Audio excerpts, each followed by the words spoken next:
শেখ হাসিনা একটা ঘোষণা দিয়েছেন ডিসেম্বরে উনি ফেরত আসবেন, আসবেন কিনা জানি না, কিন্তু চিন্তায়, চেতনায়, কনসেপশনে, কৌশলে একটা ওয়েভ তো তৈরি করা গেল। এই ওয়েভের পরে মাননীয় প্রধানমন্ত্রী সমস্ত দলকে ডাকছেন। ওনার ঘোষণায় লাভ হবে কি, অতি ছোট দল যারা গুরুত্বহীন তারা এখন মন্ত্রী হবে কিছুদিনের মধ্যেই এই ঐক্য সৃষ্টির জন্য। তারপরে লতিফ সিদ্দিকী আজকে বলেছেন আমাকে ফাঁসি দেন, আমি মৃত্যুকে সহায়তা করুন। সাহসী বক্তব্য গতকাল বলেছেন, চরম সাহসী বক্তব্য। অর্থাৎ ভয় কেটে যাচ্ছে। আবার আওয়ামী বিরোধী শক্তিগুলোর মধ্যে বিভীষণ দেখা যাচ্ছে। করলে আলোচনার মাধ্যমেই করতে হবে, যদি করতে হয় স্থিতিশীল অবস্থা বজায় রাখার জন্য দেশের স্বার্থে আলোচনার মাধ্যমে পলিটিক্যাল কম্প্রোমাইজ করতে হবে উইথ টার্ম, শর্ত সাপেক্ষে। সেই শর্ত আওয়ামী লীগকে মানতে হবে, শেখ হাসিনাকে মানতে হবে। এখন যদি আপনি এই দেশকে ভালোবাসেন, দেশের মানুষকে ভালোবাসেন, দেশের মানুষকে খাদ্য নিরাপত্তা দিতে চান, চাকরির নিরাপত্তা দিতে চান, তাহলে ওই ক্ষেত্রে আপনাকে এটা করতে হবে। বঙ্গবন্ধু বলেছিল না, সকলকে সাধারণ ক্ষমা, সকলকে। আর বঙ্গবন্ধু সবার আগে পাকিস্তানের সাথে সম্পর্ক করতে চেয়েছে, সবার আগে জুলফিকার আলী ভুট্টোকে ডেকেছে, নিজে পাকিস্তানে গিয়েছে। তো এইটা কেন? দেশের স্বার্থে। তখনও তো তিনি বাংলাদেশে প্রচন্ড বিতর্কিত হয়ে গেছেন যে আপনি কেন বারবার পাকিস্তান করছেন। অটল বিহারী বাজপেয়ী পাকিস্তানে গেছেন, সারা জীবন আরএসএস করেছে, সারা জীবন পাকিস্তান বিরোধী বক্তব্য দিয়েছে। প্রাইম মিনিস্টার হওয়ার পরে প্রথম সুযোগেই পাকিস্তানে গিয়েছে, বিখ্যাত dialogue, you may change your friends and enemy but you cannot change your neighbour. এবং পাকিস্তানে থাকা অবস্থায় তার জনমত কমে যায়, সংশোধনী হেরে যায়, প্রধানমন্ত্রী চলে যায়। তো দেশের স্বার্থে বুকে পাথর বেঁধে হলেও দেশের স্বার্থে সিদ্ধান্ত নিতে হবে। এই সিদ্ধান্তগুলো নেওয়া খুব কঠিন, কারণ আপনার নিজের দলই আপনাকে ওন করবে না, এই সিদ্ধান্তে সহযোগীরা ওন করবে না। কিন্তু দেশের স্বার্থ কোনটায় রক্ষা হবে, দেশের মানুষের স্বার্থ কোনটায় রক্ষা হবে, এটা বুঝতে কিন্তু এটা কিন্তু ঘোলাটে পাই না। মানে দেশের স্বার্থ আপনি কি বলছেন যে শেখ হাসিনার ফিরিয়ে আনতে হবে? আমি সেটা বলছি, সকল দলের রাজনীতি করার সুযোগ না দেয়া পর্যন্ত বাংলাদেশ, সকল দল বলতে তো আওয়ামী লীগ শান্ত হবে না। কিন্তু সারোয়ার তুষার, আপনারা এবং যারা এখন বিরোধী দলে তারা তো এই বিষয়ে নিশ্চয়ই কোনো কম্প্রোমাইজ করবেন না।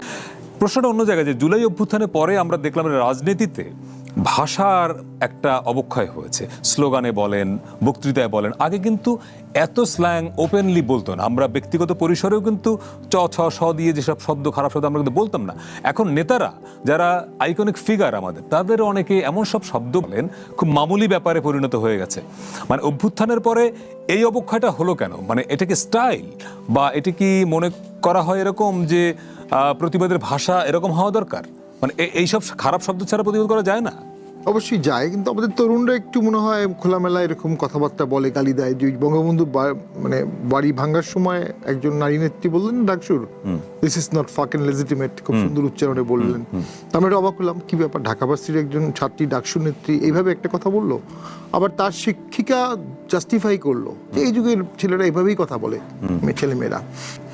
এটাকে বেস করে তারা যদি ধৈর্য ধরতো, উপদেষ্টা না হতো, মব না করতো, মবকে আটকাতো, প্রয়োজনে উদারতার নিদর্শনে স্থাপন করত, তাহলে কিন্তু দীর্ঘদিন তারা যেতে পারতো এবং তাদের রাজনীতি ফিরে ফিরে ফিরে ফিরে আসতো।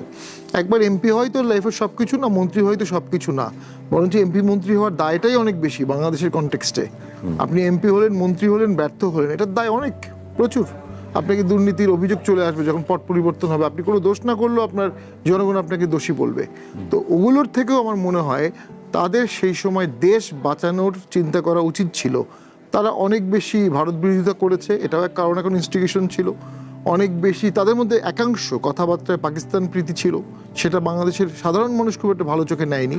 তো আমি মনে করি এখনও এনসিপির সামনে সম্ভাবনা অনেক আছে, তারা তরুণ, অনেক দূর যেতে পারবে এবং এই আন্দোলনের যে অভিজ্ঞতাটা আছে তারা সেই অভিজ্ঞতাকে সামনে নিয়ে গড়তে পারবে। আমার মনে হয় তাদের নিঃস্বার্থ ক্ষমা চাওয়া উচিত। ঠিক আছে, আমাদের কথা যদি কষ্ট পেয়ে থাকেন আমরা ক্ষমা চেয়ে নিলাম। এটা এই রিট্রিট কিন্তু পজিটিভ রিট্রিট, সব রিট্রিট কিন্তু রিট্রিট না। তো এই রিট্রিট করতে হবে। আবার বিএনপিকেও বুঝতে হবে, তার নেতাকর্মীকে সামাল দিতে হবে। বিএনপি দায় এড়াতে পারবে না ঐতিহাসিকভাবেও এবং এই তরুণদের কাছেও। এবং বিএনপি তো এটা তার আমলের ঘটনা এবং আপাত দৃষ্টিতে মিডিয়াতে তার কর্মীরা করেছে।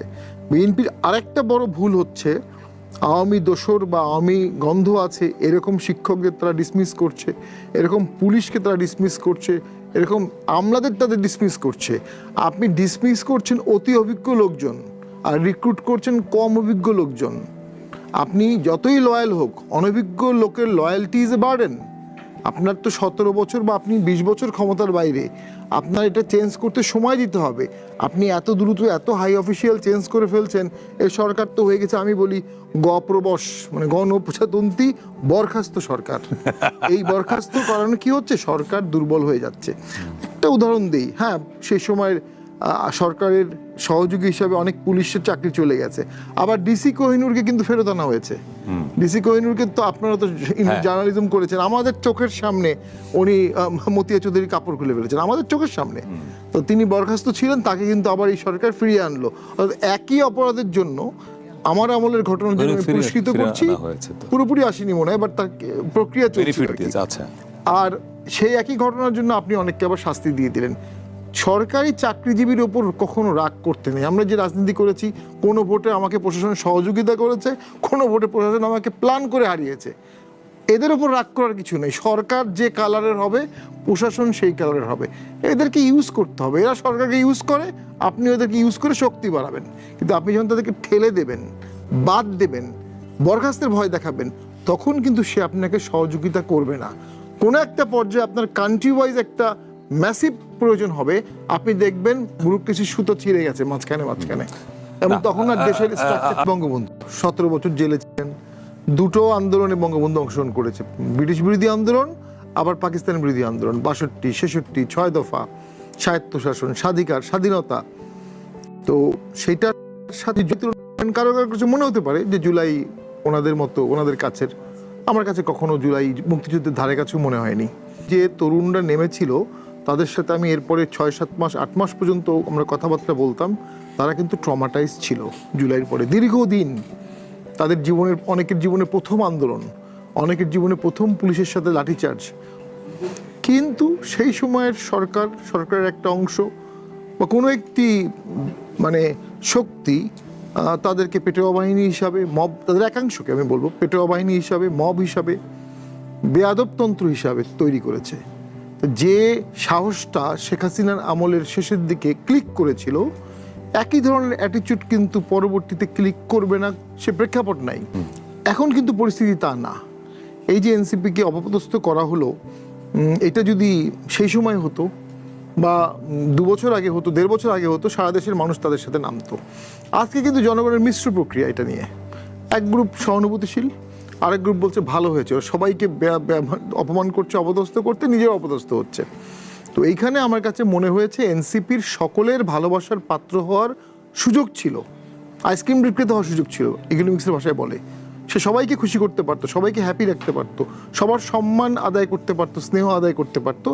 এনসিপি কোনো একটা অজানা কারণে, কারো ডিকটেশনে, কারো নির্দেশে, কারো প্যারুকের ইন্টারেস্ট স্বার্থ রক্ষা করায় তারা একটা অংশ 71-কে আঘাত করেছে, একটা বড় অংশ বঙ্গবন্ধুকে আঘাত করেছে, জাতীয় পার্টিকে আঘাত করেছে। সবাইকে আঘাত, কাকে আঘাত করেনি এনসিপি বলেন তো? গত 2.5 বছরে এনসিপি জামাতকেও আঘাত করেছে। তো জামাতের আঘাতটা খুব মাইল্ড ছিল, ছোট ছিল। এখন রাজনীতি হলো নিষ্ঠুর বাস্তবতার ব্যালেন্সের খেলা। যেহেতু আওয়ামী বিরোধী আন্দোলন করেছে এনসিপি, আওয়ামী লীগ তাদের সাথে অ্যান্টাগনিস্টিক থাকবে for a considerable long time. এটা সহজে মোচন হবে না, হওয়া উচিত, আওয়ামী লীগেরও মোচন করা উচিত, এনসিপিরও করা উচিত। বিএনপির সাথে তাদের দ্বন্দ্ব লেগে গেল, তাহলে তাদের এখন রক্ষা করবে কে? দেশের আপামর জনগণ তাদের পিছিয়ে নেমে তাদেরকে রক্ষা করবে, এটা এখনকার অঙ্ক বলে না।